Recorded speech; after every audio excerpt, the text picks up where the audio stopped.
जिसे उसने एक धक्के में सड़क पर गिरा दिया था। वही आदमी कुछ घंटों बाद उसकी जिंदगी का सबसे बड़ा सहारा बनने वाला था। शाम का वक्त था।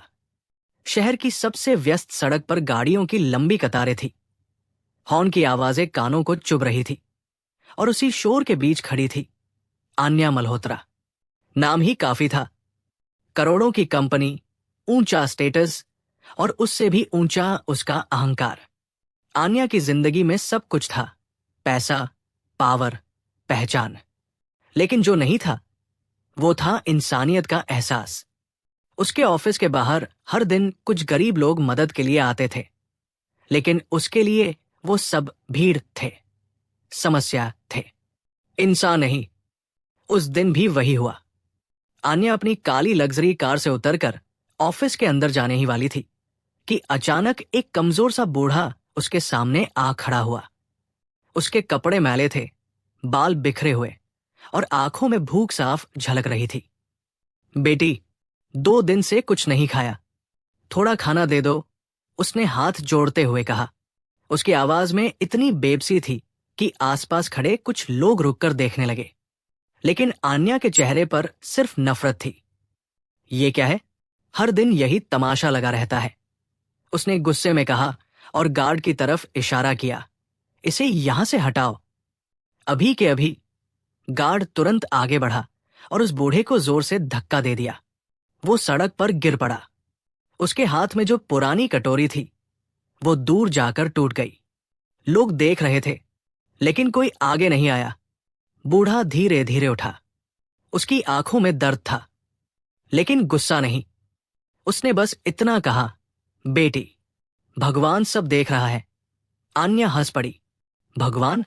अगर होता तो तुझे इस हालत में नहीं रखता। उसने ताना मारा और अंदर चली गई। उसके पीछे पीछे ऑफिस का दरवाजा बंद हो गया। लेकिन उस दिन की ये छोटी सी घटना उसकी जिंदगी में तूफान लाने वाली थी। ऑफिस के अंदर मीटिंग चल रही थी। बड़े बड़े क्लाइंट्स, करोड़ों के डील्स, और हर कोई आन्या की तारीफ कर रहा था। लेकिन न जाने क्यों उसका ध्यान बार बार उसी बूढ़े पर जा रहा था। वो खुद को समझाने लगी, मैंने कुछ गलत नहीं किया, ये लोग खुद अपनी हालत के जिम्मेदार होते हैं। लेकिन दिल मानने को तैयार नहीं था। उसी वक्त उसका फोन बजा। स्क्रीन पर मां लिखा हुआ था। आन्या ने फोन उठाया। हाँ मां, बोलिए। लेकिन दूसरी तरफ से जो आवाज आई उसने उसके पैरों तले जमीन खिसका दी। आन्या, तुम्हारे पापा को हार्ट अटैक आया है, जल्दी आओ। फोन हाथ से छूटते छूटते बचा। क्या? अभी? अभी कैसे? उसकी आवाज कांपने लगी। हम हॉस्पिटल जा रहे हैं, तुम जल्दी आओ। फोन कट गया। आन्या के हाथ ठंडे पड़ गए। उसने बिना एक सेकंड गवाए अपनी कार उठाई और तेजी से हॉस्पिटल की तरफ निकल पड़ी। सड़क पर ट्रैफिक पहले से भी ज्यादा था। उसका दिल जोर जोर से धड़क रहा था। कुछ नहीं होगा पापा को, कुछ नहीं होगा। लेकिन किस्मत को कुछ और ही मंजूर था। आधे रास्ते में अचानक उसकी कार झटके से बंद हो गई। ये क्या? उसने घबराकर दोबारा स्टार्ट करने की कोशिश की, लेकिन कार स्टार्ट नहीं हुई। उसने फोन निकाला, नो नेटवर्क। आसपास देखा, सुनसान सड़क। अब उसके चेहरे पर डर साफ नजर आ रहा था। प्लीज, प्लीज स्टार्ट हो जाओ। वो बार बार चाबी घुमा रही थी, लेकिन कार जैसे जिद पर अड़ी थी। आंखों में आंसू आने लगे। कोई है? हेल्प! उसने जोर से आवाज लगाई, लेकिन जवाब में सिर्फ सन्नाटा मिला। और तभी दूर से एक साया उसकी तरफ बढ़ता हुआ नजर आया। जैसे जैसे वो पास आया, आन्या का दिल और तेज धड़कने लगा। वो वही था, वही बूढ़ा भिखारी जिसे उसने कुछ घंटे पहले धक्का दिलवाया था। आन्या का चेहरा सख्त हो गया। तुम? उसने गुस्से और डर के बीच कहा। दूर रहो मुझसे। बूढ़ा बिना कुछ बोले उसकी कार के पास आया। उसने बोनेट की तरफ देखा और शांत आवाज में कहा, गाड़ी बंद हो गई है क्या? आन्या चौंक गई। तुम्हें क्या? तुम जाओ यहां से, उसने फिर कहा। लेकिन इस बार उसकी आवाज में पहले जैसा घमंड नहीं था, उसमें डर मिला हुआ था। बूढ़ा फिर भी नहीं गया। उसने धीरे से कहा, अगर आप चाहें तो मैं देख सकता हूं। आन्या कुछ पल के लिए चुप रह गई। उसके पास कोई और ऑप्शन नहीं था। उसने अनिच्छा से सिर हिला दिया। बूढ़े ने बोनट खोला। उसके हाथ गंदे थे, लेकिन काम करने का तरीका बिल्कुल प्रोफेशनल था। कुछ ही मिनटों में उसने एक तार ठीक किया, फिर इंजन में कुछ एडजस्ट किया। अब स्टार्ट करके देखिए, उसने कहा। आन्या ने चाबी घुमाई और कार स्टार्ट हो गई। उसकी आंखें हैरानी से फैल गई। तुम ये सब कैसे जानते हो? उसने धीरे से पूछा। बूढ़ा हल्का सा मुस्कुराया। कभी मैं भी मैकेनिक था। अपना छोटा सा गैराज था। फिर ये हाल कैसे? आन्या के मुंह से अपने आप निकल गया। बूढ़े की आंखों में एक पल के लिए दर्द चमका। हालात कभी कभी इंसान को वहां ले आते हैं जहां उसने सोचा भी नहीं होता। आन्या चुप हो गई। पहली बार उसे लगा कि हर गरीब इंसान के पीछे एक कहानी होती है जो दिखाई नहीं देती। वो कुछ कहना चाहती थी, शायद माफी, शायद धन्यवाद, लेकिन तभी उसे अपने पापा की याद आई। मुझे हॉस्पिटल जाना है, उसने जल्दी से कहा। बूढ़े ने सिर हिलाया। जाइए, भगवान सब ठीक करेगा। आन्या कार में बैठी और तेजी से निकल गई।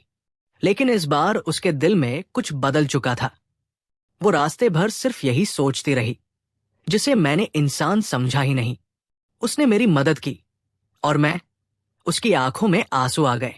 उसे पहली बार अपने घमंड पर शर्म आ रही थी, लेकिन उसे नहीं पता था असली झटका अभी बाकी था। जब वो हॉस्पिटल पहुंची तो वहां का माहौल देखकर उसका दिल बैठ गया।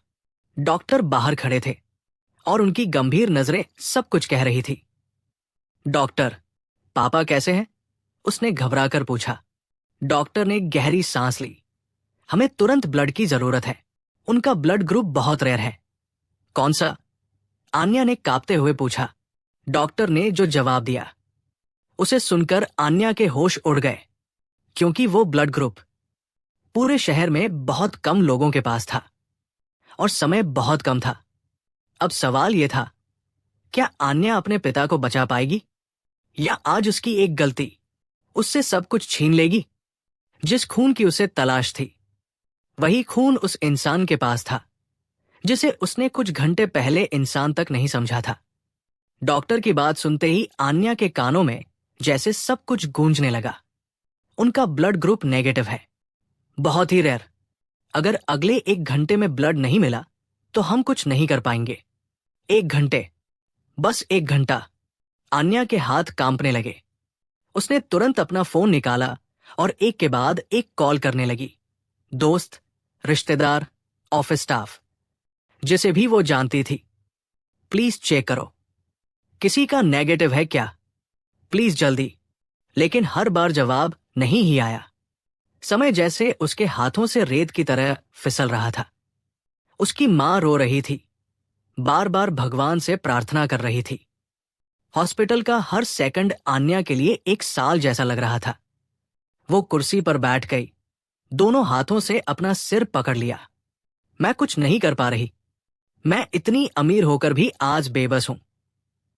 उसकी आंखों से आंसू गिरने लगे। उसी वक्त अचानक उसके दिमाग में एक चेहरा कौंधा। वही बूढ़ा भिखारी। न जाने क्यों उसे लगा कि उसे उस आदमी को ढूंढना चाहिए। शायद ये एक बेवकूफी भरा ख्याल था, लेकिन उसके पास अब कोई और रास्ता भी तो नहीं था। वो तुरंत उठी और हॉस्पिटल के बाहर भागी। सड़क पर वही शोर था, लेकिन अब उसे कुछ सुनाई नहीं दे रहा था। वो इधर उधर देखने लगी। कहाँ होगा वो? उसका दिल कह रहा था वो यही कहीं होगा। वो उसी रास्ते की तरफ दौड़ी जहां उसकी कार खराब हुई थी। करीब 10 मिनट बाद उसे दूर एक पेड़ के नीचे कोई बैठा दिखा। जैसे ही वो पास गई, उसकी सांस रुक गई। वो वही था, वही भिखारी। वो जमीन पर बैठा था, अपनी सूखी रोटी का छोटा सा टुकड़ा खा रहा था। आन्या कुछ पल के लिए वही खड़ी रह गई, जिस इंसान को उसने सुबह धक्का दिलवाया था। वही इंसान अब उसकी आखिरी उम्मीद था। उसके कदम खुद ब खुद आगे बढ़े। सुनिए, उसकी आवाज धीमी थी, टूटती हुई। भिखारी ने ऊपर देखा। पहले तो उसने आन्या को पहचाना नहीं, लेकिन जैसे ही पहचान आया उसके चेहरे पर हल्की सी मुस्कान आ गई। आप सब ठीक है? उसने शांत स्वर में पूछा। आन्या की आंखें भर आई। मुझे आपकी मदद चाहिए, उसने कांपती आवाज में कहा। भिखारी ने तुरंत रोटी का टुकड़ा नीचे रखा। बताइए बेटी। ये वही शब्द थे, बेटी, जो उसने सुबह भी सुना था, लेकिन तब उसे गुस्सा आया था। आज वही शब्द उसे अंदर तक तोड़ रहा था। मेरे पापा हॉस्पिटल में हैं। उनका एक्सीडेंट नहीं, हार्ट अटैक, और उन्हें तुरंत ब्लड चाहिए। नेगेटिव। उसकी आवाज टूट गई। पूरे शहर में कहीं नहीं मिल रहा। डॉक्टर ने कहा है, अगर 1 घंटे में नहीं मिला तो। वो रो पड़ी। कुछ सेकंड के लिए सन्नाटा छा गया। भिखारी बस उसे देखता रहा। फिर उसने धीरे से पूछा, आपका ब्लड ग्रुप क्या है? मेरा पॉजिटिव है, आन्या ने कहा। भिखारी ने एक पल के लिए अपनी नजरें झुका ली, जैसे कुछ सोच रहा हो। फिर उसने सिर उठाया और बोला, मेरा नेगेटिव है। जैसे समय वही रुक गया। आन्या को यकीन ही नहीं हुआ। क्या सच में? उसकी आंखों में उम्मीद की चमक आ गई। भिखारी ने हल्की सी मुस्कान के साथ सिर हिलाया। हाँ बेटी। आन्या उसके सामने घुटनों के बल बैठ गई। प्लीज, प्लीज मेरे पापा को बचा लीजिए। मैं जिंदगी भर आपका एहसान नहीं भूलूंगी। उसके आंसू जमीन पर गिर रहे थे। भिखारी ने तुरंत उसे उठाया। ऐसा मत कीजिए, चलिए, देर मत करते। दोनों जल्दी जल्दी हॉस्पिटल की तरफ बढ़े। रास्ते भर आन्या चुप थी, लेकिन उसके अंदर तूफान चल रहा था। जिसे मैंने सुबह अपमानित किया, वही आज मेरे पापा की जान बचाने जा रहा है। उसे खुद से नफरत होने लगी। हॉस्पिटल पहुंचते ही डॉक्टरों ने तुरंत टेस्ट किया। मैच हो गया, एक डॉक्टर ने कहा। आन्या की आंखों में खुशी के आंसू आ गए। भिखारी को तुरंत ब्लड डोनेशन के लिए ले जाया गया। वो बिना किसी डर, बिना किसी सवाल के बेड पर लेट गया। उसके चेहरे पर शांति थी, जैसे वो कोई बहुत बड़ा काम कर रहा हो। आन्या बाहर खड़ी थी, हाथ जोड़कर भगवान से प्रार्थना कर रही थी, बस पापा को बचा लो, प्लीज। करीब 30 मिनट बाद डॉक्टर बाहर आए। उनके चेहरे पर हल्की सी मुस्कान थी। अब खतरा टल गया है, ब्लड टाइम पर मिल गया। ये सुनते ही आन्या वही जमीन पर बैठ गई। उसकी आंखों से लगातार आंसू बह रहे थे, लेकिन इस बार ये आंसू राहत के थे। उसने भगवान का धन्यवाद किया और फिर तुरंत उस कमरे की तरफ दौड़ी जहां भिखारी था। वो अभी भी बेड पर लेटा था, थोड़ा कमजोर लग रहा था। आन्या धीरे से उसके पास गई। कुछ पल तक वो उसे देखती रही, फिर अचानक उसके हाथ जोड़ दिए। मैंने आपको बहुत अपमानित किया और आपने, उसकी आवाज भर्रा गई, आपने मेरे पापा की जान बचा ली। भिखारी ने मुस्कुराकर कहा, इंसानियत में हिसाब नहीं होता बेटी। ये सुनकर आन्या का सिर शर्म से झुक गया। लेकिन तभी डॉक्टर ने अंदर आकर कहा, हमें आपसे कुछ जरूरी बात करनी है। आन्या ने चौंक कर डॉक्टर की तरफ देखा। क्या हुआ? उसने घबराकर पूछा। डॉक्टर ने गंभीर आवाज में कहा, जिस व्यक्ति ने ब्लड दिया है उसकी हालत पहले से ही बहुत कमजोर है और हमें कुछ रिपोर्ट्स मिली हैं। आन्या का दिल जोर से धड़कने लगा। कैसी रिपोर्ट्स? डॉक्टर ने जो अगली बात कही, उसने आन्या की दुनिया हिला दी। उन्हें एक गंभीर बीमारी है और शायद उनके पास ज्यादा समय नहीं है। कमरे में सन्नाटा छा गया। आन्या की आंखें फैल गई। क्या? उसकी आवाज जैसे गले में ही अटक गई। अब कहानी एक नए मोड़ पर आ चुकी थी। जिस इंसान ने उसकी दुनिया बचाई, क्या वो खुद अपनी जिंदगी की आखिरी लड़ाई लड़ रहा था? जिस इंसान ने उसकी दुनिया बचाई, वही अपनी आखिरी सांसों की गिनती गिन रहा था और उसे खुद इस बात का कोई अफसोस भी नहीं था। डॉक्टर की बात सुनते ही आन्या जैसे पत्थर की मूर्ति बन गई। उन्हें क्या बीमारी है? उसने बड़ी मुश्किल से शब्द निकाले। डॉक्टर ने धीमे स्वर में कहा, लास्ट स्टेज कैंसर। शरीर बहुत कमजोर हो चुका है। सच कहूं तो इनके पास ज्यादा समय नहीं है। आन्या के पैरों तले जमीन खिसक गई। उसकी नजर धीरे धीरे उस कमरे की तरफ गई जहां वही भिखारी वही इंसान शांत लेटा हुआ था, जिसने अभी कुछ देर पहले अपनी जान की परवाह किए बिना उसके पापा को नया जीवन दिया था, और अब उसकी अपनी जिंदगी खतरे में थी। आन्या की आंखों से आंसू बहने लगे। डॉक्टर, क्या कुछ नहीं हो सकता? पैसे की कोई कमी नहीं है, आप जो कहें मैं सब करूंगी। उसकी आवाज में बेबसी थी। डॉक्टर ने सिर झुका लिया। हम कोशिश कर सकते हैं, लेकिन गारंटी नहीं है, और इलाज बहुत लंबा और मुश्किल होगा। मुझे गारंटी नहीं चाहिए, मुझे बस कोशिश चाहिए, आन्या ने दृढ़ आवाज में कहा। उस पल पहली बार उसके अंदर का इंसान पूरी तरह जाग चुका था। वो धीरे धीरे उस कमरे में गई। भिखारी, जो अब सिर्फ भिखारी नहीं था, उसके लिए एक फरिश्ता बन चुका था। वो आंखें बंद किए आराम कर रहा था। आन्या उसके पास बैठ गई। कुछ पल तक वो बस उसे देखती रही, फिर धीरे से बोली, आपको पहले से पता था? भिखारी ने आंखें खोली और हल्की सी मुस्कान दी।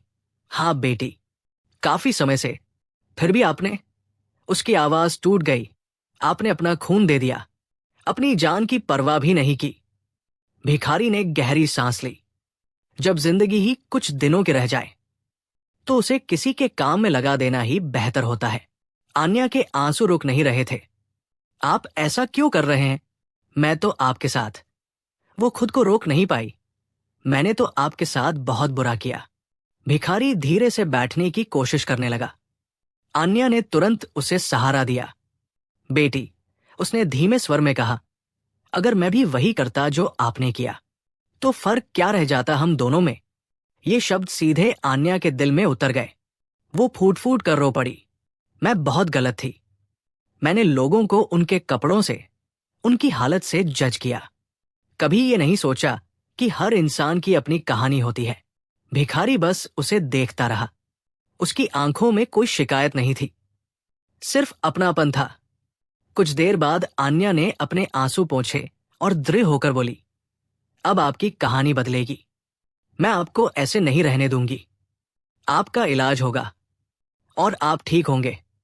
भिखारी हल्का सा हंसा। हर कहानी का एक अंत होता है बेटी। मेरा भी करीब है। नहीं, आन्या ने तुरंत कहा, जब तक मैं हूं, मैं हार नहीं मानूंगी। उसकी आंखों में अब एक नई आग थी। उसने तुरंत डॉक्टर से बात की, शहर के सबसे बड़े कैंसर स्पेशलिस्ट को बुलाया और उसी दिन से इलाज शुरू करवा दिया। भिखारी को अब हॉस्पिटल के एक अच्छे कमरे में शिफ्ट कर दिया गया। पहली बार उसने साफ कपड़े पहने। उसका चेहरा अब भी कमजोर था, लेकिन उसमें एक अजीब सी शांति थी। आन्या हर दिन उसके पास आती, घंटों बैठती, उससे बातें करती। धीरे धीरे उसे उसके बारे में सब पता चला। उसका नाम था रामनाथ। कभी उसका अपना गैराज था, पत्नी और एक छोटा बेटा। लेकिन एक एक्सीडेंट में उसने सब कुछ खो दिया, परिवार भी और जिंदगी का सहारा भी। उसके बाद वो टूट गया और धीरे धीरे सड़क पर आ गया। मैंने जीने की वजह ही खो दी थी। रामनाथ ने एक दिन कहा, बस दिन काट रहा था। आन्या चुपचाप सुन रही थी। लेकिन उस दिन रामनाथ ने उसकी तरफ देखा जब तुमने मुझे धक्का दिलवाया। आन्या का सिर झुक गया। मुझे दुख नहीं हुआ, उसने आगे कहा। बस लगा कि शायद भगवान ने मुझे एक मौका दिया है, किसी की सोच बदलने का। आन्या की आंखें भर आई। और आपने कर दिया, उसने धीरे से कहा। अब वो पहले वाली आन्या नहीं रही थी। उसने अपने ऑफिस के बाहर गरीबों के लिए खाना शुरू करवाया, एक ट्रस्ट बनाया जहां जरूरतमंद लोगों को मुफ्त इलाज मिलने लगा। लोग हैरान थे, ये वही आन्या है? लेकिन उसे अब किसी की परवाह नहीं थी। उसके लिए सबसे जरूरी था रामनाथ। दिन बीतते गए, इलाज चलता रहा। कभी हालत थोड़ी बेहतर होती, कभी अचानक बिगड़ जाती। लेकिन एक दिन डॉक्टर ने आन्या को बुलाया। उनका चेहरा गंभीर था। हम पूरी कोशिश कर रहे हैं, लेकिन उन्होंने रुककर कहा, अब शरीर इलाज का साथ नहीं दे रहा। आन्या की आंखों में डर उतर आया। मतलब अब समय बहुत कम है। ये सुनते ही उसका दिल टूट गया। वो भागकर रामनाथ के कमरे में गई। रामनाथ खिड़की के पास बैठा बाहर देख रहा था, जैसे उसे सब पता हो। आन्या उसके पास गई और उसका हाथ पकड़ लिया। आप ठीक हो जाएंगे ना? उसकी आवाज कांप रही थी। रामनाथ ने उसकी तरफ देखा और मुस्कुरा दिया। हर इंसान को एक दिन जाना होता है बेटी, लेकिन अभी नहीं। आन्या रोते हुए बोली, आप मुझे छोड़कर नहीं जा सकते। रामनाथ ने धीरे से उसका हाथ दबाया। मैं तुम्हें छोड़कर नहीं जा रहा। मैं तो तुम्हारे अंदर रहूंगा, तुम्हारी हर अच्छी सोच में, हर मदद में। आन्या खुद को संभाल नहीं पाई। आप मेरे लिए मेरे पापा से कम नहीं हो, उसने रोते हुए कहा। रामनाथ की आंखें भी नम हो गई। अगर ऐसा है तो एक वादा करो। कुछ भी, आन्या ने तुरंत कहा। कभी किसी गरीब को उसकी हालत से मत आंकना। हर इंसान को इज्जत देना, क्योंकि इंसानियत ही असली दौलत है। आन्या ने सिर हिलाया। मैं वादा करती हूं। कमरे में सन्नाटा छा गया। दोनों की आंखों में आंसू थे, लेकिन इस बार ये आंसू सिर्फ दुख के नहीं थे। ये एक रिश्ते के थे, जो खून का नहीं, इंसानियत का था। लेकिन वक्त अब अपनी आखिरी चाल चलने वाला था। क्या आन्या ये दर्द सह पाएगी, या ये जुदाई उसे हमेशा के लिए बदल देगी? कभी कभी जिंदगी हमें ऐसे मोड़ पर लाकर खड़ा कर देती है, जहां हम समझ जाते हैं कि असली अमीरी बैंक बैलेंस में नहीं, बल्कि इंसानियत में होती है। रात का समय था। हॉस्पिटल के उस शांत कमरे में हल्की पीली रोशनी जल रही थी। मशीनों की धीमी धीमी आवाजें माहौल को और भारी बना रही थी। रामनाथ बिस्तर पर लेटे थे। उनकी सांसें अब पहले से धीमी हो चुकी थी। आन्या उनके पास बैठी थी, उनका हाथ अपने दोनों हाथों में थामे हुए, जैसे वो उन्हें जाने ही नहीं देना चाहती। उसकी आंखें लाल हो चुकी थी, लेकिन वो रो नहीं रही थी। शायद अब आंसू भी जवाब दे चुके थे। बेटी, रामनाथ ने बहुत धीमी आवाज में कहा। आन्या तुरंत झुककर उनके करीब आई। जी, मैं यही हूं, डर मत। उन्होंने मुस्कुराने की कोशिश की। मुझे जाने दे, अब मेरा वक्त पूरा हो गया है। आन्या ने सिर हिलाया। नहीं, आप ठीक हो जाएंगे। डॉक्टर कुछ ना कुछ करेंगे। रामनाथ ने हल्के से उसका हाथ दबाया। डॉक्टर नहीं, ऊपर वाला फैसला करता है। कुछ पल के लिए दोनों चुप हो गए। फिर रामनाथ ने धीरे से कहा, तुमने मेरी अधूरी जिंदगी को एक मकसद दे दिया। इसके लिए मैं तुम्हारा हमेशा शुक्रगुजार रहूंगा। आन्या की आंखों से आंसू बन निकले। शुक्रिया तो मुझे कहना चाहिए, आपने मुझे इंसान बना दिया। रामनाथ की सांसें अब और हल्की हो रही थी। उन्होंने आखिरी बार उसकी तरफ देखा। बस एक बात याद रखना, आन्या ने कांपती आवाज में कहा। जी, जब भी किसी जरूरतमंद को देखो तो ये मत सोचो कि वो कौन है, ये सोचो कि अगर तुम उसकी जगह होती तो क्या चाहती। आन्या ने सिर झुका लिया। मैं कभी नहीं भूलूंगी। रामनाथ ने आंखें धीरे धीरे बंद कर ली, और कुछ ही सेकंड बाद मशीन की सीधी आवाज पूरे कमरे में गूंज उठी। सब कुछ थम गया। आन्या का दिल जैसे उसी पल टूट गया। नहीं, वो जोर से चिल्लाई और उनके सीने से लगकर रोने लगी। उस रात एक भिखारी नहीं गया था, उस रात एक फरिश्ता चला गया था। अगले दिन पूरा माहौल बदल चुका था। जहां पहले लोग रामनाथ को नजरअंदाज करते थे, आज उसी इंसान के लिए लोगों की आंखों में आंसू थे। आन्या ने खुद उनका अंतिम संस्कार किया। हर रस्म के दौरान उसके चेहरे पर दर्द साफ झलक रहा था, लेकिन साथ ही एक दृढ़ता भी थी, जैसे वो अंदर ही अंदर कुछ ठान चुकी हो।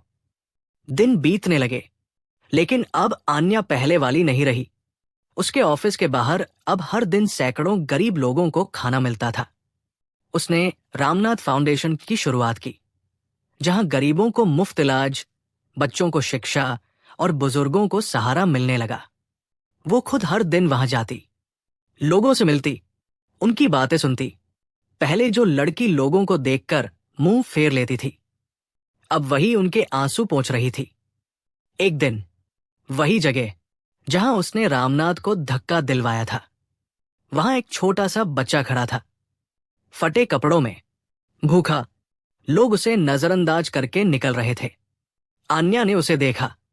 कुछ पल के लिए उसकी आंखों के सामने वो पुराना दिन घूम गया, लेकिन इस बार वो मुस्कुराई। वो उसके पास गई, घुटनों के बल बैठी और प्यार से बोली, भूख लगी है? बच्चे ने धीरे से सिर हिलाया। आन्या ने अपने हाथ से उसे खाना खिलाया। उसकी आंखों में आंसू आ गए, लेकिन इस बार ये आंसू दर्द के नहीं, सुकून के थे। जैसे कहीं ऊपर से रामनाथ उसे देख रहे हों और मुस्कुरा रहे हों। समय के साथ रामनाथ फाउंडेशन पूरे शहर में फैल गया। लोग जुड़ते गए और एक दिन ऐसा आया जब उसी शहर में, जहां रामनाथ को कोई नहीं पहचानता था, आज हर कोई उनका नाम जानता था। स्कूलों में बच्चों को उनकी कहानी सुनाई जाती थी। हॉस्पिटल्स में उनके नाम से वार्ड बने और हजारों लोग उनकी वजह से नई जिंदगी पा रहे थे। एक इंटरव्यू में जब किसी ने आन्या से पूछा, आपकी जिंदगी में ये बदलाव कैसे आया, तो उसने मुस्कुराकर कहा, एक भिखारी ने मुझे अमीर बना दिया। सवाल पूछने वाला चौंक गया, कैसे? आन्या की आंखें नम हो गई, क्योंकि उसने मुझे सिखाया कि इंसानियत सबसे बड़ी दौलत है। कुछ कहानियां खत्म नहीं होती, वो बस एक नई शुरुआत बन जाती है। रामनाथ की कहानी भी ऐसी ही थी।